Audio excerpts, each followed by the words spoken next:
सभी को मेरा नमस्कार। आज मंत्रिपरिषद की बैठक में विभिन्न विभागों के कुल 21 मामले मंत्रिपरिषद के समक्ष विचारार्थ रखे गए, जिस पर मंत्रिपरिषद ने विचारोपरांत अपनी स्वीकृति प्रदान की है। पहला उद्योग विभाग से messrs Eastern India biofuels private limited, Ganeshpur, Paroda, Krityanand Nagar, Purnia है ये, और 65 किलोलीटर पर डे की क्षमता वाले इथेनॉल इकाई की स्थापना की जाएगी और जिसके लिए 96,76,23,000 रुपए के निजी पूंजी निवेश और उस पर वित्तीय प्रोत्साहन क्लियरेंस की स्वीकृति दी गई है। उसी प्रकार से एक बहुत ही अहम फैसला उद्योग विभाग का ही लिया गया है और वो है मेसर्स कल्याणपुर सीमेंट लिमिटेड, जो नेशनल कंपनी लॉ ट्रिब्यूनल के तहत थी और उसके आदेश के आलोक में उसके अधिग्रहण के पश्चात उसको messrs Dalmia DSP limited, Banjari, Rohtas के पुनर्वास पैकेज की स्वीकृति मंत्रिपरिषद के द्वारा दी गई है। तो ये एक जो सीमेंट प्लांट है ये चालू हो जाएगा और ये राज्य के इंडस्ट्रियलाइजेशन के क्रम में ये बहुत ही अहम फैसला मंत्रिपरिषद ने लिया है। श्री मिथिलेश कुमार सिंह जल संसाधन विभाग के तत्कालीन कार्यपालक अभियंता थे। इन्हें सेवा से बर्खास्त कर दिया गया था और माननीय उच्च न्यायालय के न्यायाधीश के क्रम में पुनः डिपार्टमेंटल प्रोसीडिंग चलाए जाने का निर्देश प्राप्त हुआ है। इसलिए उनको अभी तत्काल उनकी जो बर्खास्तगी है उसको रद्द करते हुए उनको सेवा के अंदर लेते हुए उनके विरुद्ध विभागीय कार्यवाही चलाई जाएगी। राज्य में वित्त विभाग का है, राज्य में दिनांक 1/9/2005 से और उसके बाद जो कर्मी नियुक्त हुए हैं उनके लिए नई अंशदायी पेंशन योजना लागू की गई है और उसे राष्ट्रीय पेंशन प्रणाली के रूप में अधिसूचित किया गया है और जो वित्त विभाग का एक संकल्प है 31/8/2005 में, उसमें जो उल्लेखित जितने भी कर्मी हैं उन सबको उसके तहत लिया गया है, उनके लिए विस्तारित किया गया है।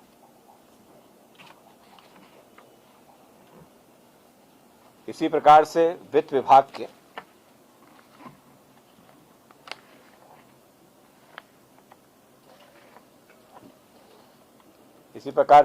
के द्वारा जो 1/7/2021 से जो डीए बढ़ने की स्वीकृति हुई थी, तो उसमें जो जुलाई और अगस्त का जो भी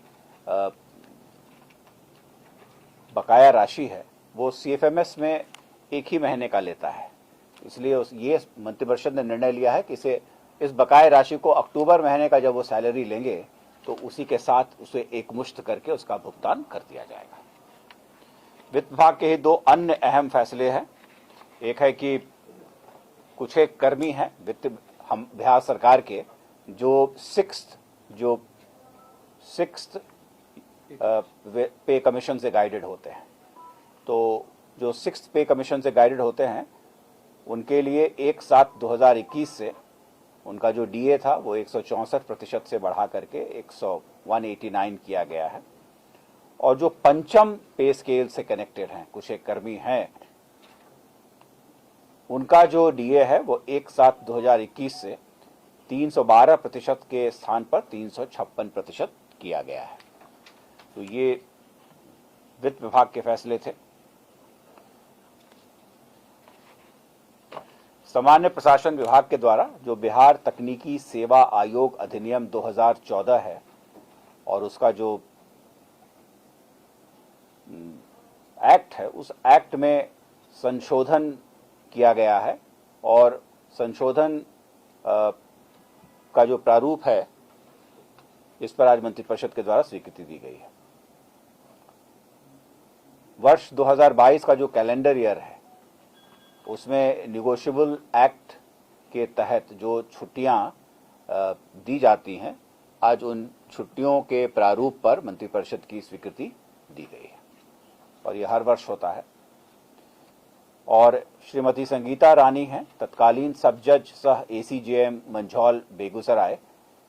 इनको दंड स्वरूप इनको आज कंपल्सरी रिटायर करा दिया गया है। मद्य निषेध उत्पाद एवं निबंधन विभाग के द्वारा बिहार मद्य निषेध और उत्पाद अधिनियम 2016 की धारा 95 के तहत बिहार मद्य निषेध और उत्पाद नियमावली 2021 को जिस दिन से वो गजट में अधिसूचित होगा उस दिन से उसे लागू करने का निर्णय मंत्रिपरिषद के द्वारा लिया गया है। और इसी प्रकार गृह विभाग के द्वारा बिहार कारा एक्सरे टेक्नीशियन संवर्ग नियमावली 2021 के गठन की स्वीकृति दी गई है।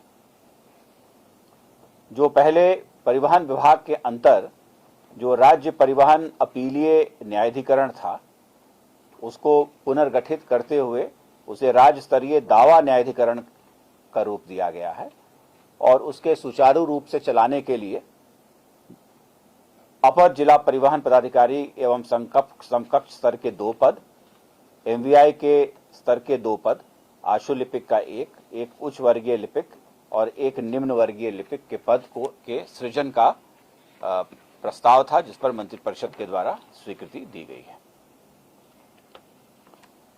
शिक्षा विभाग के कुल 3 फैसले थे, जिन पर आज 3 प्रस्ताव थे जिस पर मंत्रिपरिषद के द्वारा स्वीकृति दी गई है। पहला है कि राज्य में 8,386 जो राजकीयकृत प्रारंभिक विद्यालय हैं, उनमें एक शारीरिक शिक्षा एवं स्वास्थ्य अनुदेशक का पद स्वीकृत किया गया है। इन्हें मंथली 8,000 रुपये और प्रतिवर्ष उस पर 200 रुपये की वेतन वृद्धि दी जाएगी। ये काफ़ी दिनों से लंबित था और इस पर आज मंत्रिपरिषद की स्वीकृति मिली है। 2021-22 के लिए हम जो शिक्षा विभाग के तहत जो तमाम प्रोत्साहन राशि देते हैं अपने बच्चों को, उसके लिए प्रावधान ये है कि वर्ष के जो प्रथम 6 महीने में जिनका अटेंडेंस 75% होता है, उन्हें ही ये दिया जाता है। चूंकि इस वर्ष सितंबर माह के शुरुआत में ही विद्यालयों को खोला गया है, इसलिए निर्णय ये लिया गया है कि 2021-22 के लिए ये जो 75% की जो अटेंडेंस की अनिवार्यता है, उसको वन टाइम शिथिल कर दिया गया है, ताकि सभी को ये जो राशि है इसको दी जा सके। और रूसा जो राष्ट्रीय उच्चतर शिक्षा अभियान है, उसके कार्यान्वयन के लिए राज्य सरकार ने स्टेट हायर एजुकेशन काउंसिल का गठन किया है, राज्य उच्चतर शिक्षा परिषद। तो इस राज्य उच्चतर शिक्षा परिषद में कुल 20 पदों के सृजन की स्वीकृति मंत्रिपरिषद के द्वारा दी गई है, जिसमें 7 पद ऐसे हैं जो नियमित सेवा वाले पदाधिकारी उस पर डेपुटेशन के आधार पर आएंगे और 13 पद ऐसे हैं जिन पर संविदागत नियुक्ति की जाएगी। उद्योग विभाग का ही जो माननीय उच्चतम न्यायालय के आदेश के क्रम में जो बिहार राज्य हस्तकरघा और हस्तशिल्प निगम है और बिहार राज्य औषधि एवं रसायन विकास निगम है, उनके कर्मियों के वेतनादि भुगतान के लिए मंत्रिपरिषद के द्वारा 77,05,26,000 रुपये समतुल्य राशि सशर्त ऋण के रूप में बिहार आकस्मिकता निधि से अग्रिम स्वीकृति देने के प्रस्ताव पर मंत्रिपरिषद के द्वारा स्वीकृति दी गई है। लोहिया स्वच्छ बिहार अभियान द्वितीय चरण की स्वीकृति, यह प्रस्ताव ग्रामीण विकास विभाग के द्वारा लाया गया था, उस पर स्वीकृति मंत्रिपरिषद के द्वारा दी गई है। और अभी आपको जानकारी है कि पंचायत के इलेक्शंस चल रहे हैं, तो पंचायत के इलेक्शंस को निष्पक्ष और पारदर्शी रूप से चलाने के लिए 2 महत्वपूर्ण निर्णय लिए गए हैं। एक है कि बिहार पंचायत आम निर्वाचन 2021 के अवसर पर डबल वोटिंग नहीं हो, इसलिए प्रत्येक बूथ पर बायोमेट्रिक्स की व्यवस्था की जाएगी और इसके लिए भारत सरकार का एक उपक्रम है, broadcast engineering consultant India limited, ये बेंगलुरु में है, इसको नॉमिनेट किया गया है। और उसी प्रकार से प्रत्येक मतदान केंद्र पर जो मतदान चलेगी और जो मतदान की प्रक्रिया होगी, उसकी लाइव वेबकास्टिंग की जाएगी। तो उसके लाइव वेबकास्टिंग करने के लिए निक्सी जो भारत सरकार की ही एक उपक्रम है, उसको मनोनीत करने का निर्णय मंत्रिपरिषद के द्वारा लिया गया है। और अंततः स्वास्थ्य विभाग के द्वारा डॉक्टर श्रीमती अनामिका, ये चिकित्सा पदाधिकारी प्राथमिक स्वास्थ्य केंद्र खड़गपुर मुंगेर में हुआ करती थी और 13/7/2016 से अनाधिकृत रूप से अनुपस्थित हैं, तो उनको सेवा से बर्खास्त करने का निर्णय मंत्रिपरिषद के द्वारा लिया गया है। तो ये कुल 21 मामले थे जो आज मंत्रिपरिषद के समक्ष रखे गए थे।